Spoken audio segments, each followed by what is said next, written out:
अस्सलाम वालेकुम। SM news के साथ मैं हूं मुक़द्दर रज़ा।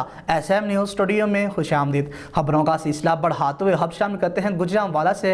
इक़दाम कत्ल, डकैती, बत्ताखोरी और दहशतगर्दी की वारदातों में मुलव्विस खतरनाक इश्तिहारी बैरून मुल्क से इंटरपोल के जरिए गिरफ्तार कर लिया गया।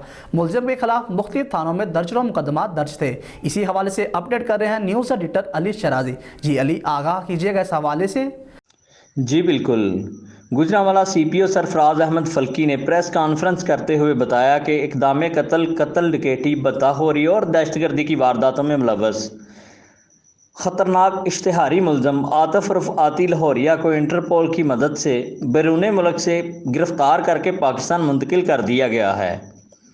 उन्होंने कहा कि मुलज़िम के ख़िलाफ़ मुख्तलिफ थानों में इक़दाम कत्ल, बत्ताखोरी और दहशतगर्दी की वारदातों में मुलव्वस होने के दर्जनों मुकदमात दर्ज थे और मुलज़िम की गिरफ़्तारी पुलिस के लिए चैलेंज बनी हुई थी, क्योंकि मुलज़िम गिरफ़्तारी के खौफ से बैरून मुल्क फ़रार हो गया था और बैरून मुल्क बैठकर अपना नेटवर्क चला रहा था। CPO सरफराज अहमद फल्की ने बताया कि मुलज़िम आतिफ उर्फ आती लाहौरिया को इंटरपोल की मदद से हंगरी से गिरफ़्तार किया गया है और मुलज़िम की हवालगी के लिए हंगरी की अदालत उज़्मा और इंसानी हकूक़ की अदालत में मौसर कानूनी चाराजोई की गई, जिसके बाद मुलज़िम को पाकिस्तान मुंतकिल किया गया और मुलज़िम आतिफ उर्फ आती लाहौरिया को कानून के मुताबिक सज़ा दिलवाएंगे। जी बहुत शुक्रिया अली, तफसीलात से आगाह करने के लिए। अब तक के लिए इतना ही। मज़ीद खबरों के लिए देखते रहिए SM न्यूज़।